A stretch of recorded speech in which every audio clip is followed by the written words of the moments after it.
What the tech is going on friends, আমি ভিকেন্ডি কোরা প্রযুক্তি চ্যানেলের পক্ষ থেকে আপনাদের সবাইকে স্বাগত এবং কেমন আছেন আপনারা। এবং শুরুতেই বন্ধুরা সকলকে জানাতে চাইবো ঈদের শুভেচ্ছা। এখন আমি জানি ভিডিওটা একদিন পরে আসবে, কিন্তু তা সত্ত্বেও সকলকে শুভেচ্ছা জানাই। আশা করি প্রত্যেকে ভালো থাকবেন, সুস্থ থাকবেন এবং আমরা সকলে একসাথে শান্তিতে বসবাস করব। এবং আশা করবো আমাদের চ্যানেলও যেন ধীরে ধীরে গ্রো হয়ে যায় এবং আমাদের চ্যানেল পরিবার বৃহৎ থেকে বৃহত্তর হতে থাকে। যাই হোক বন্ধুরা, এবার টপিকে আসা যাক। আমরা সাধারণত রেডমি রিয়েলমিকে দোষারোপ করি যে তারা প্রচুর স্মার্টফোন লঞ্চ করে, কিন্তু স্যামসাংও কিন্তু এমন কিছু পিছিয়ে থাকে না, তারাও কিন্তু প্রচুর স্মার্টফোন লঞ্চ করছে।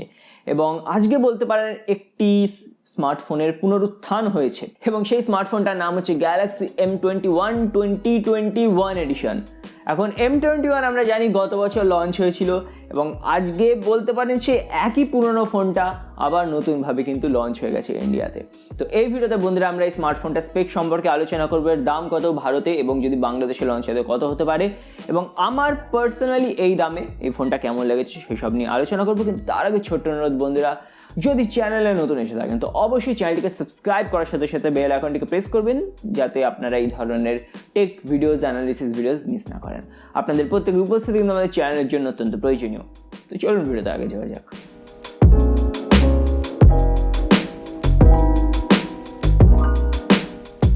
তো শুরুতেই আমরা কথা বলবো ডিজাইন নিয়ে। এখন ডিজাইনে বিশেষ কোনো নতুনত্ব নেই, আবার হালকা ফুলকা নতুনত্ব আছে বলতে পারেন। সামান্য একটুখানি পরিবর্তন আনা হয়েছে, একেবারে খারাপ লাগছে না। মোটামুটি ক্লাসিক্যাল আর মিনিমাল লুকিংয়ের একটা আমি কম্বিনেশন বলবো।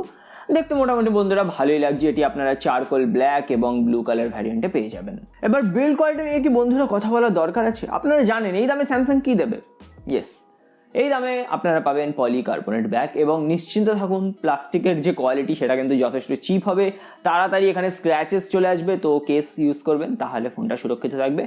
একদম নর্মাল টাইপের একটা বিল্ড কোয়ালিটি পাবেন। এবার বিল্ড কোয়ালিটি নিয়ে বন্ধুরা ডিসঅ্যাপয়েন্টমেন্ট থাকলেও ডিসপ্লে নিয়ে কিন্তু ফাইনালি কোনো ডিসঅ্যাপয়েন্টমেন্ট নেই। এখানে আপনারা পেয়ে যাবেন একটি 6.4 ইঞ্চের ফুল এইচডি প্লাস ডিসপ্লে। তো ডিসপ্লেটা হতে চলেছে খুবই কম্প্যাক্ট, এক হাতে ইউজ করে খুবই সুবিধা হবে।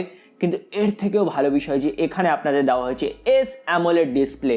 তো ফাইনালি স্যামসাং এখানে কোনো রকম কিন্তু কার্পণ্য করেনি, sAMOLED ডিসপ্লেও দিয়েছে, ফুল এইচডি প্লাস রেজলিউশন দিয়েছে, ভালো বিষয়। পাঞ্চ হোল দেয়নি ঠিক আছে, বাট যেহেতু এটা স্যামসাং ব্র্যান্ডিং এটা মেনে নেওয়া যাবে। একটা ছোট্ট আপনারা এখানে ইনফিনিটি ইউ নচ পেয়ে যাবেন।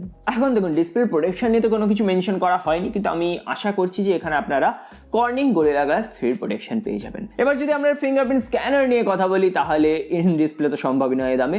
সাইড মাউন্টেডও পাবেন না, এখানে আপনারা পাবেন সেই আগেকার দিনের রেয়ার মাউন্টেড ফিঙ্গারপ্রিন্ট স্ক্যানার, যেটা আজকের দিনে দেখতে একটুখানি ব্যাকডেটেড লাগে। আমার মনে হয় স্যামসাং চাইলে কিন্তু এখানে সাইড মাউন্টেড দিতে পারতো। যাই হোক বন্ধুরা, এরপরে আমরা কথা বলি এর প্রসেসর নিয়ে এবং আন্দাজ করুন কি প্রসেসর হতে পারে। Yes, Exynos 9611। এবং এই প্রসেসরটাকে বন্ধুরা আমি ফিনিক্স পাখির সাথে তুলনা করব। বারে বারে এটা শেষ হয়ে যায়, আবার যেন সেই ছাই ভস্য থেকে আবার উঠে আসে। এবং স্যামসাংয়ের যে কত লট আছে এই প্রসেসরটার আমার জানা নেই, বারবার তারা এই প্রসেসরটা ব্যবহার করে। বাট জোকস অ্যাপার্ট, এই প্রসেসরটা কিন্তু এখনও ভালো প্রসেসর এবং পার্টিকুলারলি এই ফোনটা যে দামে লঞ্চ হয়েছে সেখানে এক্সিনোসের 9611 আমি বলবো একটি ঠিকঠাক প্রসেসর। এখানে মোটামুটি আপনারা ডে টু ডে ইউজেজে কোনো রকম অসুবিধা লক্ষ্য করবেন না এবং মোটামুটি এখানে ডিসেন্ট গেমিংও করতে পারবেন। বন্ধুরা খারাপ প্রসেসর নয়, যদিও পুরনো প্রসেসর। তো এবার আমরা কথা বলি এর ক্যামেরা নিয়ে। তো ট্রিপল রিয়ার ক্যামেরা সেটআপ দেওয়া হয়েছে, 48 মেগাপিক্সেলের প্রাইমারি ক্যামেরা এবং সেন্সরটি হলো স্যামসাংয়ের GM2 সেন্সর, যেটি কিন্তু একটি ভালো সেন্সর।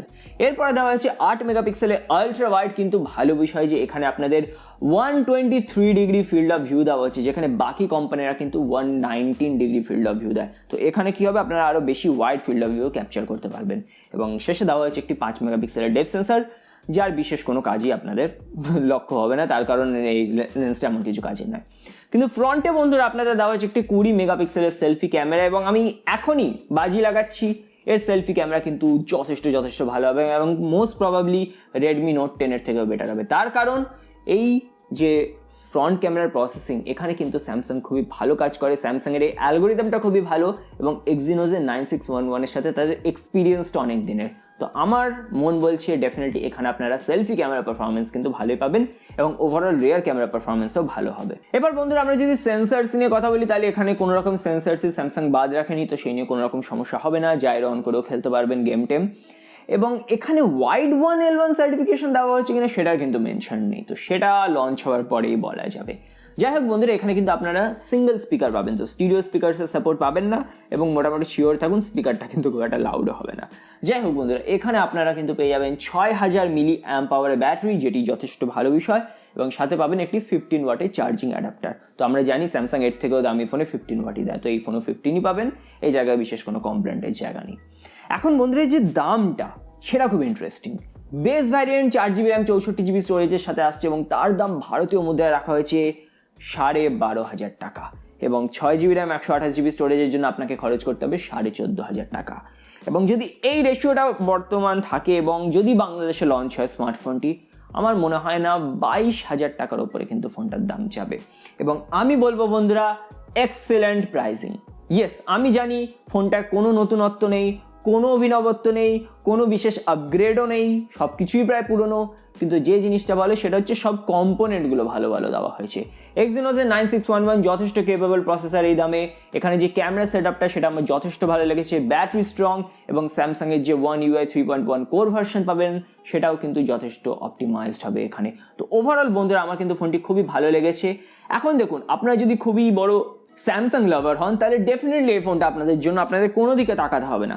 কিন্তু আপনারা যদি এমন ব্যক্তি হন যারা রেডমির ফোনও কিনতে কোনো রকম অসুবিধা বোধ করেন না, রেডমি নোট 10টা এখনও আমি বলবো ওভারঅল বেটার ফোন। তার কারণ সেখানে ওভারঅল ক্যামেরা সেটআপটা বেটার, এবং সেখানে আপনারা যে স্টিরিও স্পিকার্স পাবেন সেটি একটি অ্যাডভান্টেজ আছে। ওখানে আপনারা 33 ওয়াটের ফাস্ট চার্জিং পেয়ে যাবেন, তো এই অ্যাডভান্টেজগুলো রয়েছে।